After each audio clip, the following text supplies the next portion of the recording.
Hello and welcome to the Winners Find a Way show. I am your host, Trent Clark. I'm a serial entrepreneur, CEO of Leadershipity. I am the president of EOS Michigan. Speak all over the world, wrote a book called Leading Winning Teams. And of course, most people know me because I spent over 12 years, coached in 3 World Series in Major League Baseball. And today on the Winners Find a Way show, I've got my friend Trevor G. Blake. Trevor, what's up, man? I'm doing great, thanks. I'm trying to pronounce the word leadership itty. Yeah, leadershipity. Yeah, I know. I get a little of that. They tried to put the pity on the end. Like, hey man, what's the pity? And I'm like, well, you should be, you're pitied actually if you're leading. But it's all those itties of leadership, right? Accountability, responsibility, dependability, unity, productivity. We all want those itties out of all of our leaders, right? And unfortunately, we're not all good for all areas, right? Like, got to kind of pick our lane in a few of those. Yeah, you're talking to a Brit, and we own catchphrases, so I'm sure I can come up with some new ones. Yeah, that's good. All right, I'm gonna put you responsible, Trevor. I am a huge Ted Lasso fan, right? Yeah, And I love that that program. when and I love it when Keely's like, yeah, I'm cute as a button. I can rhyme my arms off, and I'm like, I love that, right?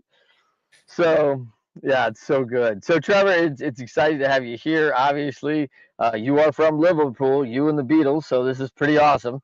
And so now, haven't spent a ton of time in England. I mean, you got out pretty early and just toured the world, made it all happen. Walk us through those early years. No, it was by desire. So I grew up really poor, and a lot of people say that, right? And then you find out the truth is different. But my dad was unemployable, not a bad guy. He was a really nice guy, but he just had given up on life. And my mum was dying of cancer. So when you grow up that way, life kind of has a planned trajectory for you, and I didn't like what they planned for me. My school counselor offered me a career as an apprentice manager in a chicken packing factory. I said, no. I have pretty big ambitions, and they all laughed at me. But one of my big ambitions was to travel, because when you grow up poor, you can't travel. We didn't even have a holiday, so we couldn't. You can't go anywhere, and so I started my career out in the Royal Navy, so I could travel basically. Yeah. Fortunately, it was the Royal Navy. Never put a gun in the hand of a guy in the Royal Navy, because we don't want to shoot. We just want to travel and drink, fancy Tom Collins and stuff like that. Yeah. So I got the travel bug at a very early age, and then since then I've been in the corporate career, and I've used the corporate career also to be able to move from place to place. So here I am basically in the US now as my base camp, and then once I finished the corporate career, which was a blast, I have to say. A lot of people don't say that, but I thought it was a blast. I started my own company, so I'm on company 7 now since 2003. And if people are listening to this and thinking one day I'd like to be my own boss, I'd like to start my own company, I just say to you, just go, because it's so much fun. It's such an education, so much fun. Yeah, it's funny. I do have a lot of people come to me like on the weekly basis and like, oh man, someday. And I'm like, man, it's this day. What are you waiting for? Like, it's go time. Like, you gotta jump. And I know it probably seems daunting. I think one of the things that's funny, because I feel like we've shifted a little bit, Trevor.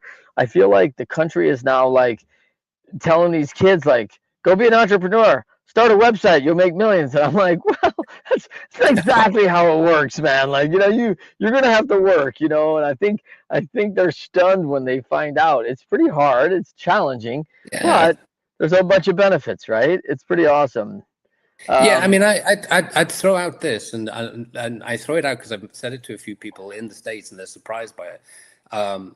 There's no way, if I was still in the UK, that I would have been able to build 7 companies, because I get away with blue murder in the States because I have an English accent. So people just associate that with intelligence and stuff. But in England, my accent is the wrong side of the tracks. So when people hear my Liverpool accent in England, yes, they think of the Beatles, but also they think of, protect your money, he's going to steal it. I have, I would never have been able to get financial backing, or never be able to get, I didn't have the right schools and all that kind of stuff. But in America, I love the can-do attitude in America, whereby you can just say, I've got an idea, and everyone says, great, go do it. And that happened to me because I was having dinner with a guy called George Rothman. He had built Amgen and sold it for 60 billion, or was part of the sale for 60 billion. He built another company, sold it to Eli Lilly for 30 billion. This guy knows what he's doing. And when I met him, he was in his 70s, and I was a young guy. I was, well, young to my interpretation, which is, late 30s, and I'm saying arrogantly to this guy over dinner, I've got this brilliant idea, which he's probably heard 1,000 times. Yeah. And I was explaining my business plan, and he put his hand up and he said, Trevor, you don't know what business you're in until you actually get in the business. Just start. And it was the best business advice I ever got. And I passed that on free to everybody. Just start, because it happened to me. I started thinking I know what I'm doing and where I'm going. And it's probably the same in coaching. Like you think you know the path for the person you're coaching, and then you find out, no, it's not that. You've got to go a different direction. Yeah, that's so good. I have a good friend who wrote a book called Start Ugly, and that's all it is, right? Like, you got to start, man. It's not going to be pretty. Like, just get started. You got to figure it out. And yeah, tell me this. I mean, you've written a couple of bestseller books, man. I mean, 3 Simple Steps, also the secret to a Successful Startup. I mean, you start doing these things. By the way, you've had some serious success. Like, you've had a couple exits like within 6 years that are crazy numbers, right? But yet it's strange, because are you challenged by the comparison world? Like, this guy sold a company for $60 billion. There's only like a handful of people that ever did that in the world, right? Like, ever. So that's funny you say that, because I remember when I sold my first company. So I started it with nothing. It was called Qual Medical. Yeah. Still, we want authenticity, right? Because so many people tell the story. There's a lot of hustle agents out there, hustle porn, as I call it. And when you look at the background, they really didn't achieve very much, but they're promoting hustle. I don't believe in hustle. I believe in working smart and taking time, having lots of time off and using that aha moment type of opportunity. So when I started my first company with nothing, sold it 6 years later for 105 million. And I thought I was God at this point, right? I think I'm the best thing since sliced bread. Nobody's smarter. Nobody's smarter at that point, right? No, I'm a genius. And I remember a couple of days later, I was walking my dogs, and the place where we lived in Southern California, it's a gated community and massive like trophy homes in there. And we were just leasing, because until this big day came, we were kind of scrambling. And after the big day came, my chest is out and my head's up and all this kind of stuff, and I'm walking. You'll know this place because probably a lot of the Angels players actually lived there. It's a Crystal Cove in Newport Beach. And I'm walking my dogs, and I see this house, and I thought, oh, yeah, I'd love to buy that. It was priced 10 times what I got from the deal that I just did. So I suddenly realized, it's not that great. So it sounds great, looks great on paper, but we had investors, so I wasn't complaining. I got my percentage of it, but I still couldn't afford that house on the hill. And that was a real wake-up call for me. Like, you just don't stop. You go and do it again. You go and do it again. You go and do it. Not because you need the money or because you want to do it, just because it's fun to do it. And you realize that every time you think you've made it, there's so many people around you who've made it bigger, and they're also humble. They're humble. No, I think that's really important, and I think comparison is a dangerous game, right? I think it's one like, hey man, go do your thing, and like, you're doing it. You're having a ball doing it. You're enjoying it. You're doing it for the right reasons. Not listen. If I can get $14 more million, we could have a European home and a U.S. Come on, man. Like, just like, come on, stop. So like but I will say, and I really love this, because in sports, I used to say, there's like the $1 million PhD. Like once a player starts making over $1 million, like, he knows everything about everything. Oh, Trevor, you know what you need to do with your company? And you're like, bro, you're like an 8th grade educated like baseball player who throws it 100 miles an hour. Like, that's awesome for you, and you got a great gift and talent. But like, let's not hand out advice, right? The other one that's been super challenging, and I'm sure you dealt with, is like, try to tell someone who just made $10 million how they could have made 20. They're like, hey, I'm not listening to that. Like I just made $10 million. Like, and so have you seen that? Have you seen that world where we're not ready to like hear that? Like, how 3 Simple Steps could have taken you, instead of a net 10, you could have been a net 50. Yeah, and so it actually put that in three simple steps. So the reason I wrote three simple steps was I'd sold the company. I was pacing up and down in the kitchen. I told my wife at the time, uh, we were married 38 years before she died in 2020, and she was really good support for me. But she knew me inside out, and I said to her, "I'm going to take a sabbatical," and she rolled her eyes. And then after 2 weeks, she held a kitchen knife up at me, literally, and she said, "If you don't go and do something now, I'm going to kill you," because I was Yeah, driving her right. bonkers. So I went to the Yeah. airport to pick my mother-in-law up, and then there was a new self-help book out, and I picked it up in Hudson News, and I flicked through it, and it made me want to vomit. It was just all, like all these religious quotes taken out of their societal context and everything to try and beat people over the head like you're not working hard enough.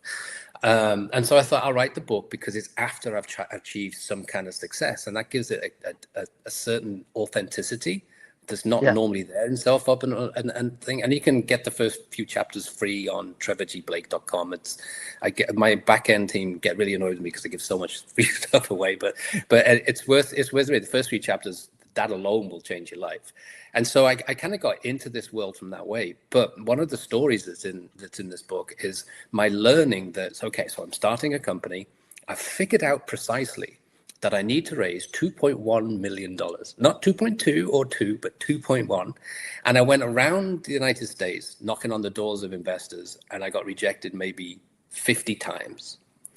And then finally, maybe on the 49th or 50th time, an investor said, "Why are you asking for 2.1 million? You've got a great idea." And I felt like saying, "Well, invest in it then." He said, "We're not interested in 2.1 million. We won't make any money. Why don't you ask for 20 million? And then we'd be interested." And it was like a light switch came on. And I thought, the magic of thinking big. And there's a magic to that, that the bigger Mm-hmm. you think, the more chance you get it. So after I got into the business and I did get the 2.1 million and exactly 2.1 million, the business wasn't going well, but I saw another opportunity and I raised 28 million in 6 weeks after Ooh. 18 months of trying to raise 2 million. And I learned a huge lesson in that we all don't think big enough. Mm. And and we place a financial target or a business target or a relationship target, and they're usually quite close to us, like goal setting, which I don't believe in. And so I believe in intention setting. And Yeah, love that. intention setting is like this big goal, and that makes everything else seem easy. So suddenly you think, oh, the rest is child's play because I'm going for the big stuff. So I don't know if that's what you experienced in coaching, but I can imagine people would get to a certain level and then kind of plateau for a while. Well, I love the book 10x is easier than 2x, right? Mm. And getting back into that mindset of like, one of the big ones takeaways for me on that was that, Trevor, you and I can sit down and we're fixers, right? We're solution guys, and so we're like, oh, let's solve some stuff, and like we get two more of us, just like us, different categories, engineering, wherever their expertise is, and we got this challenge to solve, and each one of us write down 100 ideas of how we could solve that. So now we got 400 ideas, Mm. and 400 ideas will help us double, but only four of those ideas will actually 10x us, right? So we got to pick the right four and focus in on that, because the 100 might fall in under each one that of tasks that need to be done, but it's these four, and it's usually they've been proven, right? Because the companies that came before us that went big, they had to do those four too. So if you do your research and you do your look, you know which four to kind of focus on. And I thought the other thing is like doing stuff. The other one that in that concept is the stuff that I shouldn't be doing. Like, man, I'm not an expert at this, and I'm spending like 50% of my time in the weeds on stuff. And what I really should spend is like 80, 90% on my 20% that's just my superpower. That's gonna help us go from 10 million to 100 million fast. And you start recognizing that, plus you hire people that look way better at this than I am. Like, why am I doing this crap? And That's a so secret. That that is is the a big secret. one. That's a Yeah, big yeah. one. Yeah, man. And That's a that's, big one. you kindly mentioned my book, Secrets to a Successful Startup. And one of the secrets in that is to set up a thing called a hub model, which is where forget about employees, right? Don't hire people anymore because I know this is politically incorrect and the government will want to shut me down for saying it. But there's so much stress in hiring employees and Yeah. growing employees and supervising employees. It's a full-time job. But if you use a hub model where you get vendors and contractors who know what they're Yeah. doing and don't need to be supervised, all of Right. a sudden you've got all this spare time. I remember when I first did it and I thought, I must be doing something wrong because I'm not very busy.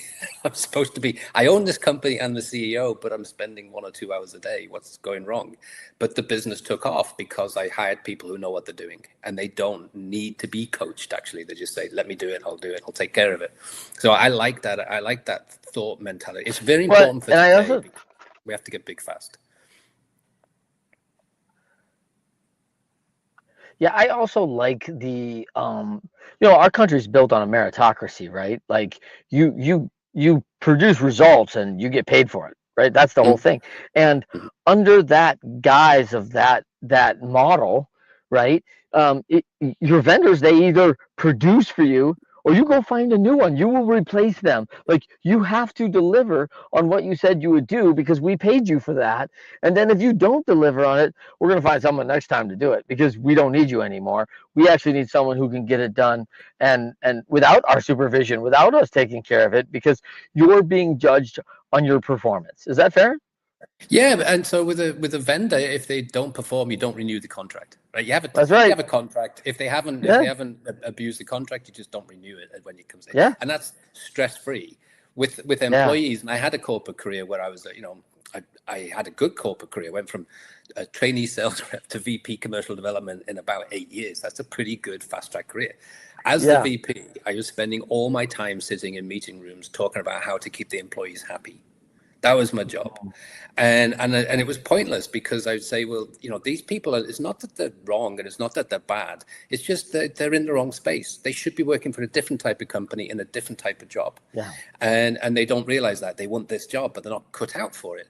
So I would say, well, we'll let this person go. And then the human resources would say, oh, you can't do that. You've got to put them through a program. It'll take 2 years of retraining and all the rest of it. So it's a lot of money and it's a lot of stress. And it's just the corporate world. And that's why so many of the big corporations are just going out of existence now, because the world's changed. And the world is a very short attention span world, which is great. And so you have to move fast. And so when you have vendors and contractors instead, well, you can move really fast and stay ahead of the game. When I first got into the corporate world, the average publicly traded corporation was alive for 75 years. Today, it's only 15 years, and I'm pretty sure in the Yeah. next 5 years, it'll be really small. So the secret with entrepreneurship is to get big, fast, get out. Yeah. Sell. It's very intriguing because when we talk about Jim Collins, right? He wrote the book Good to Great. That was a big bestseller, like Good to Great. We took the 25 best, on the indexes, right? And took I think there's only like 4 of those 25 companies that are even still in existence since he wrote that book, right? It's like, Yeah, holy cow, like what happened? Like here was this track record of 25 years of the best, and then the next 25 years produced the end. yeah. His second book was said built to last, and they're all gone. Well, They and the didn't funny thing last. is that we used to laugh about this because I owned 1-800 Got Junk, and I was the first U.S. franchisee. It was based in Vancouver, and so I was the first U.S. franchisee, like maybe like the 8th or 10th overall. And and what was crazy about it was we studied Built to Last because like that was the how to, because this was how the 25 companies had this sustainable track record over time. And unfortunately, like it was a good study, but it wasn't a great study. Like we didn't have the resources those companies had, right? It was all small business running, a half a million to, $4.5 million in top line revenue. These are pretty small franchises, right? So it was a very good study, learned a ton, but I always got a kick out of it. That Collins put the Good to Great out, and then the Built to Last was how they did it. Like, so it was I don't know if his publicist got that order right, but that's all right. So let's talk a little bit about those. Well, first of all, let's talk a little bit about you, which, you mean, you've done this thing, you've done all these things. What? Two questions. One thing I want people to know about you is, after all this stuff, and you're sitting in lovely Newport Beach. We were talking a little Angels because that's right in the old shadow of Angel Stadium, but better right on the beach, which is beautiful there in SoCal and Orange County. Um, One thing most people don't know about you is, at one point you owned an animal sanctuary. Yeah, Is that did they do the movie after you? Like, hey, honey, I bought a zoo. Is that your movie? it was something I always wanted to do because I love animals. My whole Yeah. life been, I was born into a family with the two dogs. Mum were more important and already more established than I was. So I grew up with animals. Then we got evicted from our home, and we ended up in a very rural situation. So we lived in a broken down farmhouse that my parents said they were renting for £11, 11 English pounds a month back in the day. And then I found out after my mum died and my dad got evicted that he hadn't paid the rent for 10 years, And so it was a very, I think people call it a hard scrabble upbringing, but for me it was magical. And it was magical because growing up being born and up to 7 years old in Liverpool, I don't even remember seeing a tree actually. And then suddenly you're in this beautiful countryside with no instruction of what countryside is. And I saw my first cow and just thought, wow, that's a huge dog. And I didn't know the difference. And then there was lots of sheep around, and I didn't know what they were or what their purpose were. I didn't understand that Yeah. they're the source of wool and all that kind of stuff. Yeah. And so I had this magical Chronicles of Narnia upbringing where nobody gave me instructions of Yeah. how to disconnect myself from nature. So I got really into it. I immersed and got myself so into nature, and I just fell in love with animals, all animals. And I found if you show animals love and respect, they actually approach you, and you can learn a lot. And so I always wanted to have a sanctuary because I used to get very upset when I heard bad stories about animals. And I used to do a lot of rescuing and rehoming, but then there's some animals you can't rehome. They've lost an eye or something's happened, Yeah. and so as everything, I had this idea in my head. I'd like to do this, and I happened to be up in northern Washington in the U.S., and I met somebody who had just rescued some horses, but was out of her depth because she had no money and didn't know what she was doing, and she was also getting divorced, and the stress level was super high. And I think I've got a solution here. You can just take care of you, but I'll buy your farm and your house, and you can live here for free for the rest of your life, and we'll make it a sanctuary. So it sounds very grand when you use the word sanctuary, but it's pretty much a scruffy piece of land with barely any fences that are fixed that we had to fix over time. And we just rescued any type of animal, and we tried to rehome most of them. We were successful. And then there's a group, the core group, that and I think I was probably biased. I wouldn't try it because I love them so much that I didn't want to find homes for them. But they were unhomeable for some reason, Yeah. and mostly because they were twins and they didn't like to be separated. And most people want one; they don't want the two, and so we ran it that way. And I didn't know what I was doing. I wish I'd taken advice. I wish I'd done training. I wish I'd been taught how to run a sanctuary. But I learned a whole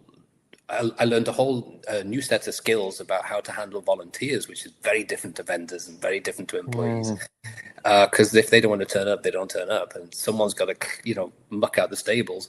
When I was 30, I was fine doing that. It was a great way to keep fit. When I was 40, the same. At this age, it was tough.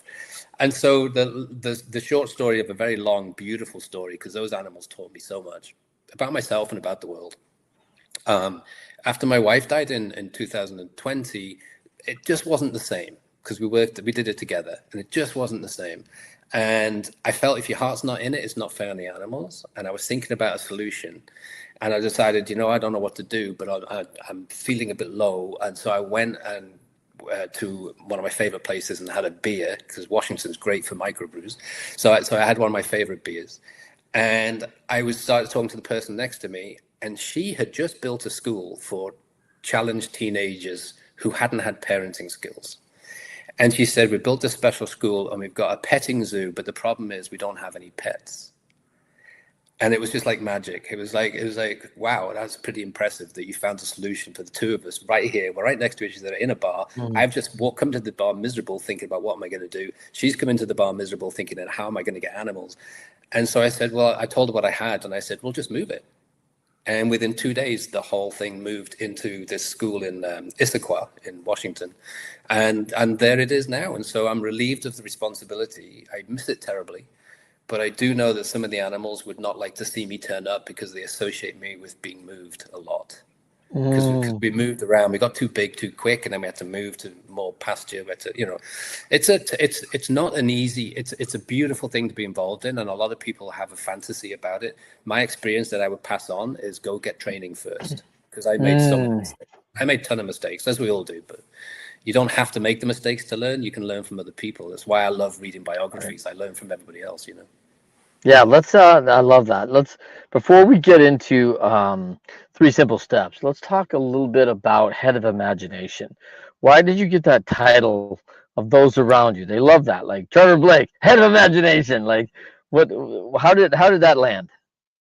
Because that's all. So before anything happens, imagination comes first. In anything, in sport, any sport, in any endeavor, we imagine success before it arrives, and we imagine fear before it arrives. So you have to be really careful with your imagination. You got to be smart about how you use it. And Three Simple Steps is very much about that. It's about how to reclaim the mentality we had when we were 5 years old. Remember when you're five and someone comes up to you and say, "What are you going to be when you grow up?" And they go, "I'm going to be a ninja." And they believe it wholeheartedly. In Yeah. the imagination, they see themselves in that way. Well, we lose Yeah. that over time. Obviously, no one's at fault. The system and the society is not at fault. It can't be against it. Just naturally, we lose it over time with life getting in the way. So the journey to remembering how to imagine is very important for success. So in my transformation experience, which you can find on trevorgblake.com, it's all about how to imagine the feeling, not imagine what success is or one day I will, but imagine how it feels to have it. Subtle difference, right? So you imagine what it's like to be this person you desire to be so much, and imagine what you're doing in that day and how you feel and what you smell and what you sense and all this kind of stuff. And I have a couple of tools and techniques. The big one being a thing called mini mind movie, where we really do our own little script of the life we want to have, as if we have it, and how do we feel. And what that does is, I'm a scientist, I'm a physicist by training, so it all sounds a bit woo woo, but it's actually based on pure science. So we know now that there's what we used to think space between the atoms doesn't exist. Between the atoms is an energy field, and it connects everything to everyone and everyone to everything. So if we know that, we can create certain tools like Mini Mind Movie, where we can project ourselves to what in the past we would have been saying, set goals and think I can and I will and one day maybe. And so now we know we can actually go there and pull it to us, right? We can actually get it and feel it and embrace it. And once we do that, and I imagine sport is the same. I would never play sport at a professional level. I just played soccer at an old man's level. But I imagine it's that moment where we imagine. I remember one particular goal I scored, and I imagined scoring it before I scored it, and I've Mm, never forgotten that. I've never forgot, even though it was yeah. a crappy game on a scrappy field, and I was in the Royal Navy. It didn't matter to anybody, but it mattered to me, and I learned a huge amount from that. That I actually imagined doing that before I did it, and it was spectacular. Yeah. And so Yeah. we can do that in all aspects of life: relationships, health, business, whatever you want. Yeah, it's funny because they do teach visualization, right, for athletes. I mean, it's a huge thing. In fact, a study, I remember back in the day, they did a study of, three groups, and they were basketball shooting the free throws, and one group got to go out and physically practice the free throw, from the charity line, and then the other group just sat and did visualization, and then the other group did nothing. They did nothing, and the group between the practice and the visualization was fractional. The Yeah. visualization never shot a ball. They never shot a ball. They just imagined doing it. And I love the Henry David Thoreau quote, right? Live the life you've imagined. And then of course, when I was with the Angels, Walt Disney owned us, right? And Mm. Walt Disney's like the head of imagination, man. Like he preaches imagination like nothing else. So you're in good Well, company there in Orange County, oh, man. I'm in even better company because my wife used to work for Disney. So my Yeah. wife is my wife is Jess von Innerebner, and her website is Imagination HQ. So in our lives, imagination is everything. Yeah. Everything. It's awesome. Imaginationhq.org, actually, I should say. So yes, so she was one of the original people in Club Penguin, which I was before my time, but everyone seems to know about. And Yeah. they built a world online, and that inspired so many people, so many young people's imaginations. They still remember it to today. And so to be in a situation where I am with my transformation experience and TrevorGblake.com and Jess with her thing, to be able to remind people the journey back to remembering what it's like to imagine is so powerful, because life has caused a lot of people just to forget what it's like to imagine. And this thing that's in front of us all the time, that kind Mm, of narrows the vision a little bit, I find. And so people mm. just, they've forgotten to do this, which imagination is expansive. Yeah. And Right. social media is not, you know. Yeah, and you did a nice plug for your wife there, by the way, Oh, thank you very much. So, well, it's imaginationhq.org, called. who, by the way, who has a few more bestsellers than you do, actually, which is kind of Yes, she impressive, right? does. She does. Yeah. I think that's called So, survival mechanism. so when you think, I mean, think about this like, let's go here for a second. You think about imagination, and we're just telling AI to do something, and we're like, it's they're creating it. It's not our imagination. We're just speaking it, and then imagination is being flung in by others, right? It's artificial intelligence. It's not really our vision. And they go, oh, that's way better than I kind of pictured it myself, and it's not their own. Yeah, and I'm using it a lot, particularly in business. I'm using it because Yeah. the boring part of my business was, I have to create a contract, and I can either hire an attorney who'll charge me a fortune, or I can figure it out myself. I've always figured it out myself, but it takes a long time, and it really is boring work. And Chat GPT can do it in 4 seconds for me, and then I Yeah. put my personality and my imagination on top of it. I find AI is like it bakes the cake for me, which is the boring part, and then I get to decorate it. Yeah. And I like that. I meet a lot of people who are really afraid of AI. They actually say that to me, like, "Oh, I'm really afraid of that. It's going to take my job." And I actually think if you use it the right way, it can enhance your success in the job, because Yeah. because so few people are using it yet that you can very easily look like a genius. Yeah. Yeah, I You still think stand you're out. right. You're right. I think the people who dive into that fear are going to be the exact people who get replaced. Again, a little bit of self-fulfilling prophecy, right? If you start talking about like this stuff, it does manifest, right? Like, oh my gosh, I'll never use it because it's going to take my job one day. I'm scared of it and I don't want it. And you know what? I'll be fired by AI one day. And then sure enough, Well, you will. you know, Yeah, you will. yeah, 6 years later, like here it is, and like you never cut up, you never did the work, you never wanted to take advantage of the opportunity, and they're like, oh, I knew this would happen. Yeah, okay. So um, let's talk about three simple steps, right? Because we're really talking about three patterns of behavior, right? Like let's dive in a little bit to that book and what people need to know, the takeaways of three simple. Now they're going to go out and buy it, of course, Trevor, because you're a great author and you've written these brilliant and you've sold two companies for over $300 million combined here. So you know, tell us a little bit about the patterns. So the first one's about mentality control, because what I found, and I became this person. So it's not like, I'm sitting on a stage making people walk on coals or anything. I've experienced all of these things myself and found a way to fix it, and therefore I'm just passing on the fix. And where I found the fixes was pretty much through reading biographies and finding that all of these people through time had experienced what I was experiencing, but found the way out. And I found this pattern. Oh, they all do the same thing. They call it different things, but they all do the same thing.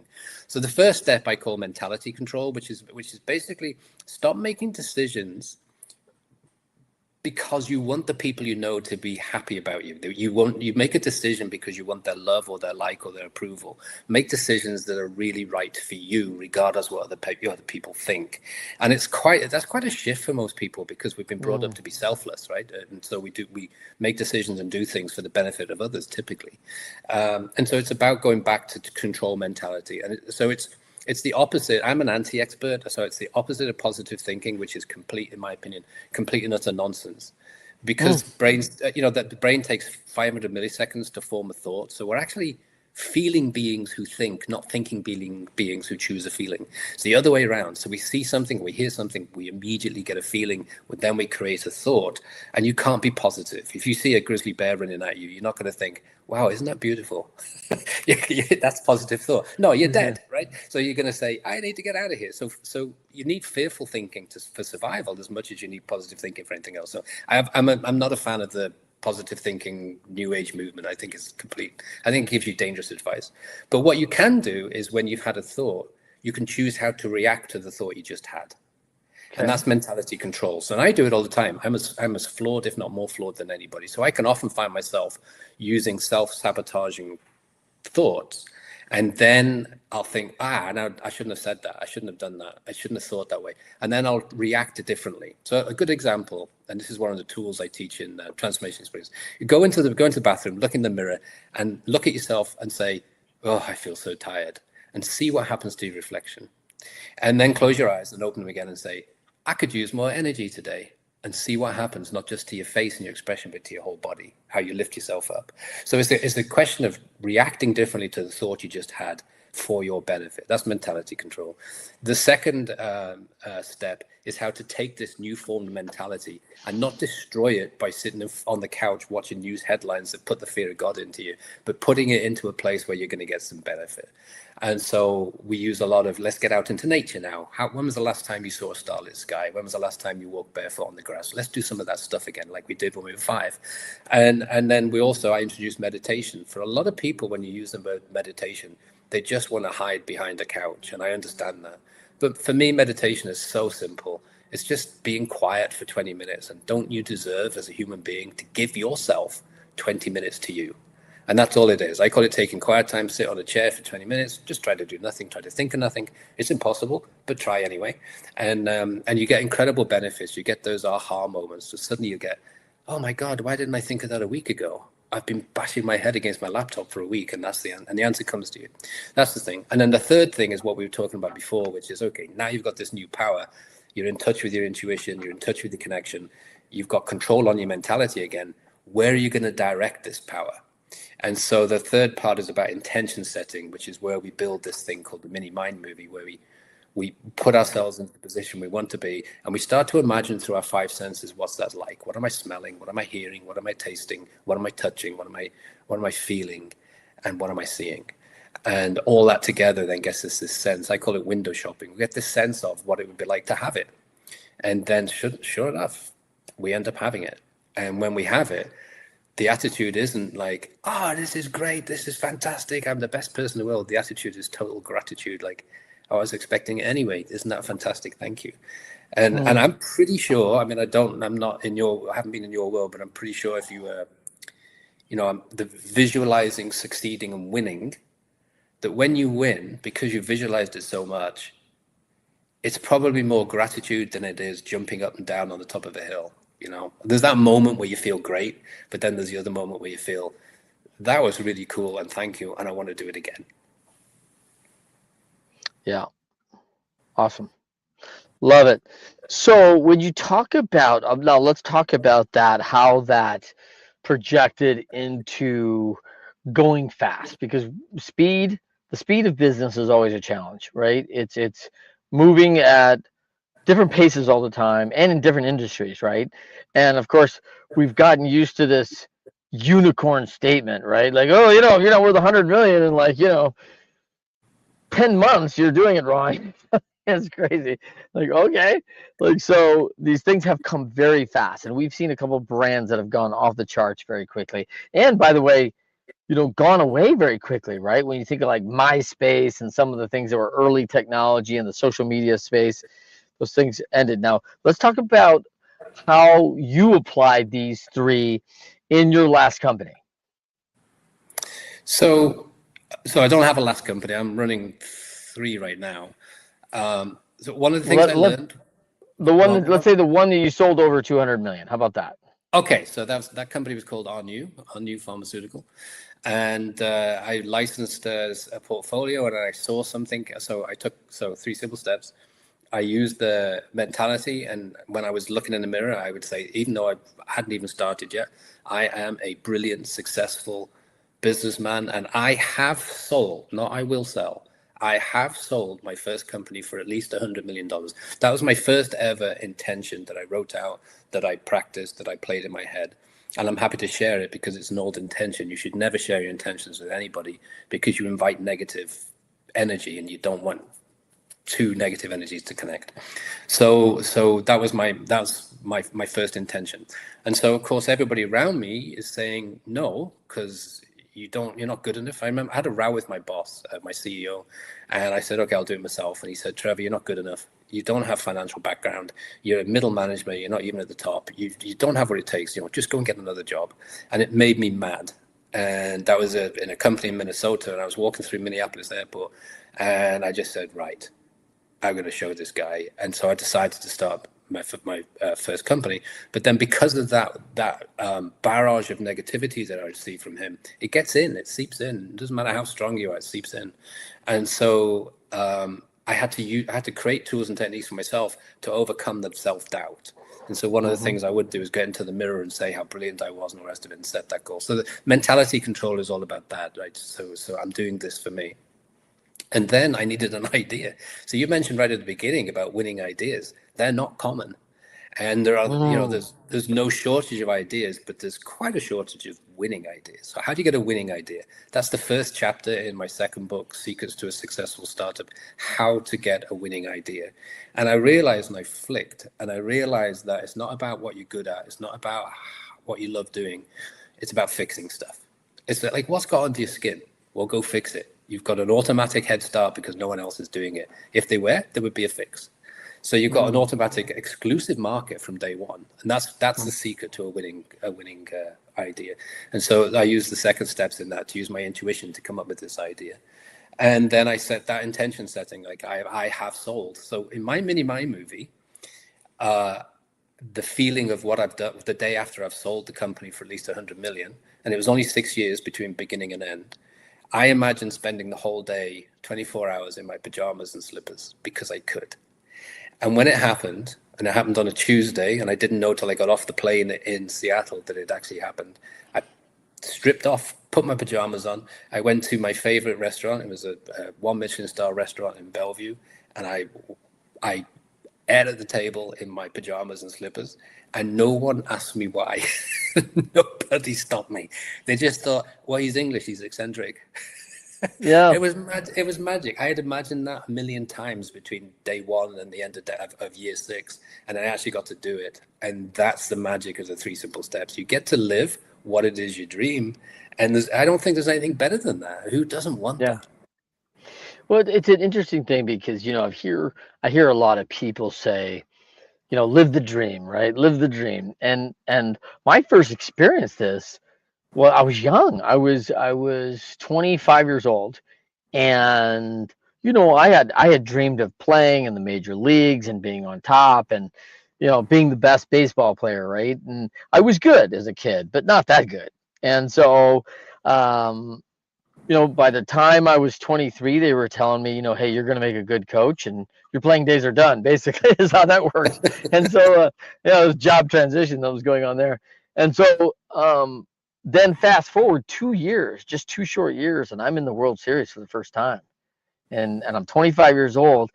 And I don't know why. I just remember thinking that I just took a step back to breathe in the moment. Yeah, And I was like, man, we were all running around our backyard like 10 years ago as 12-year-olds going, game 7, World Series, and you throw the wiffle ball up and you hit it over the fence or something, like you're reenacting the thing that's going to happen, and you're living, and all of a sudden you actually have grown men living the dream, yeah. right? That's, And it's like, that's whoa, it was a, and I got to, when you experience that 3 times, like, who gets to live their dreams?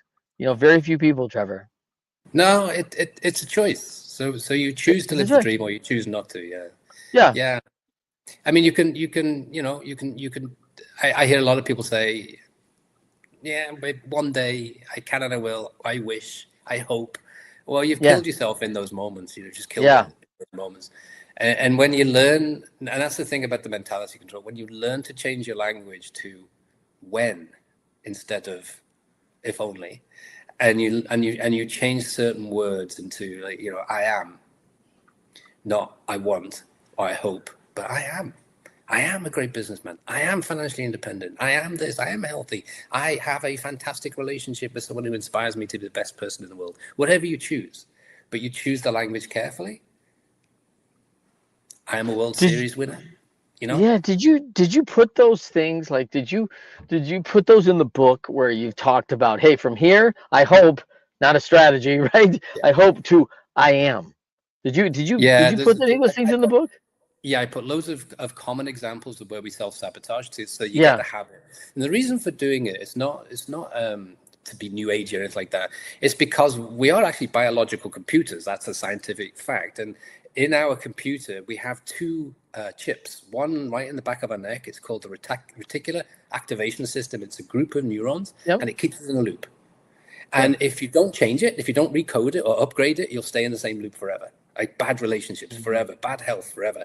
So you have to reprogram it. This is how we do it. We do it with our words and our thoughts. And then we have here, so these are only available, these chips, in humans and reptiles.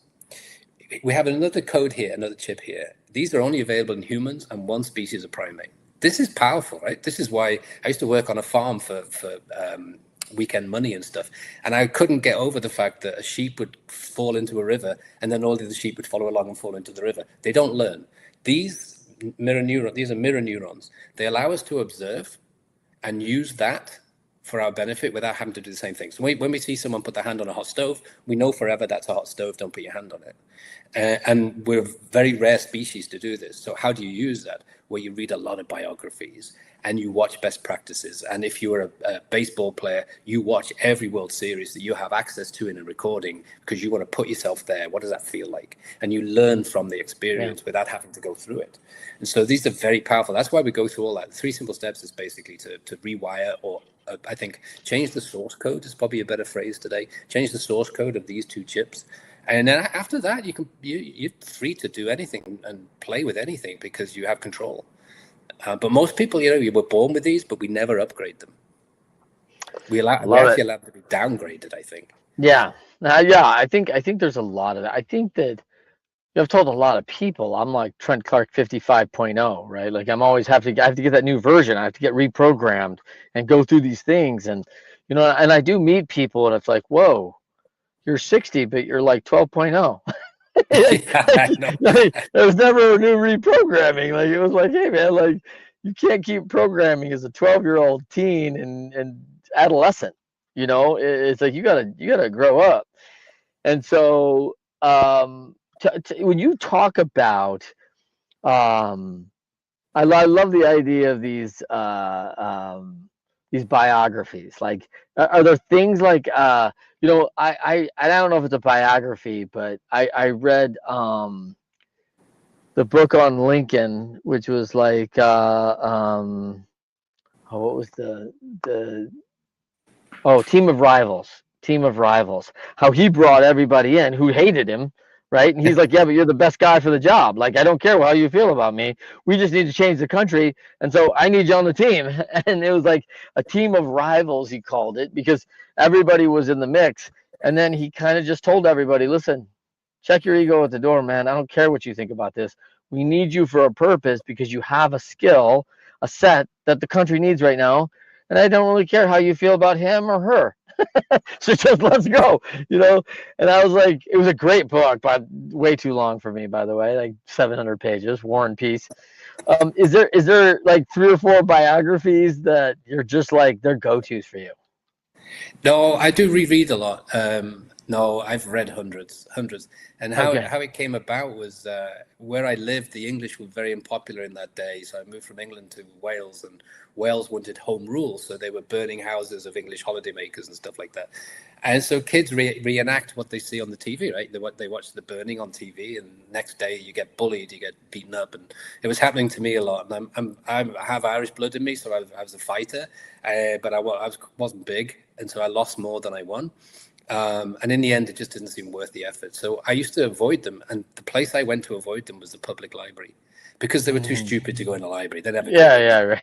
Yeah, so I was free. They never even think to look in there. They wouldn't even know how to open the door to get in, and so while I was in there, and I would hang out there for 2 or 3 hours, especially weekends, and I just started reading, and of course they were in alphabetical order. So A was autobiography, so I read the A's, and then B's were biographies, so I read all the B's. So it became a habit for me to read biographies, and it didn't matter to me what time it was in. So one of my favorite biographies it's since become a Netflix miniseries, but I haven't watched it. It would spoil it for me. And that was Madam C.J. Walker. I mean, imagine the circumstances. You're born to slaves, then slavery is abolished, quote unquote abolished, but you're not allowed to work. You're not allowed to work, especially as a woman. The only work you can have is in the fields as a man. You're not allowed to own a knife and fork because they're considered weapons. You are in danger of being killed at any moment of your life for saying the wrong thing or looking at a white person in the eye. I can't imagine how to live under those circumstances. She was married at 14, made pregnant. Her husband was lousy, abandoned her. She was suffering she was starving, basically. And she lived in a tree. And because she was suffering from malnutrition, her hair fell out. And all the local ladies who also were, born into slavery at that time, they all had these hair tonics, but none of them worked. So she figured it out herself, and she made a hair tonic, and her hair grew back. Maybe by chance, I don't know, but it seemed to work. And she was the best sales person. Look, it's come back.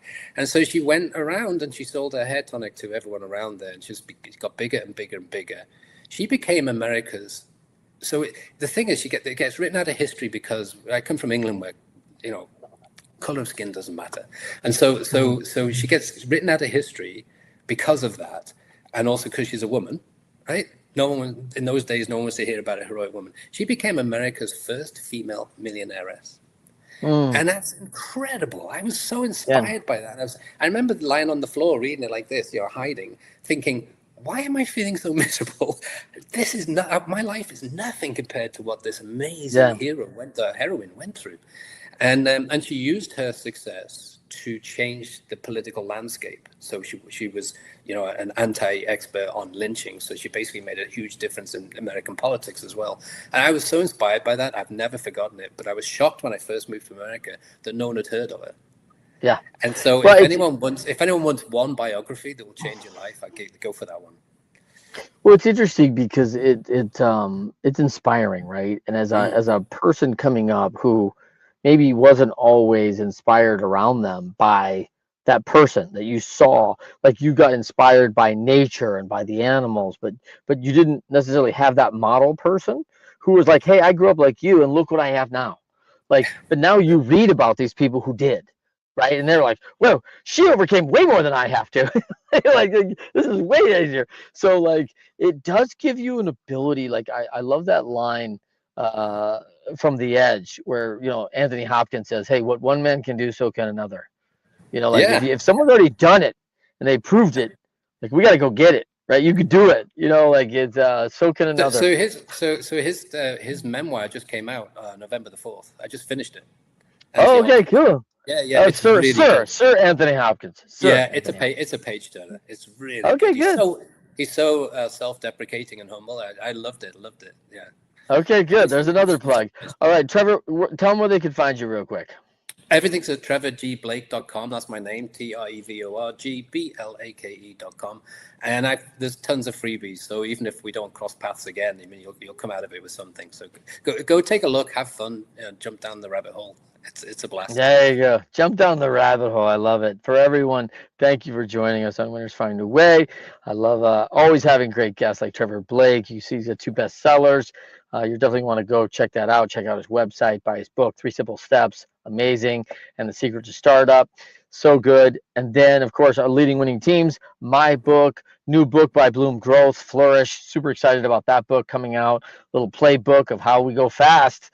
Trevor Blake talking about how you go fast. Like these are books I highly recommend entrepreneurs go out and get. Develop your skill sets. Like you can do this. It's so good. For everybody else, Winners Find a Way every Thursday live, 10 a.m. Eastern, 7 a.m. Pacific. And our podcast drops the next day, Friday, on all the major networks. So thank you for being here. And as always,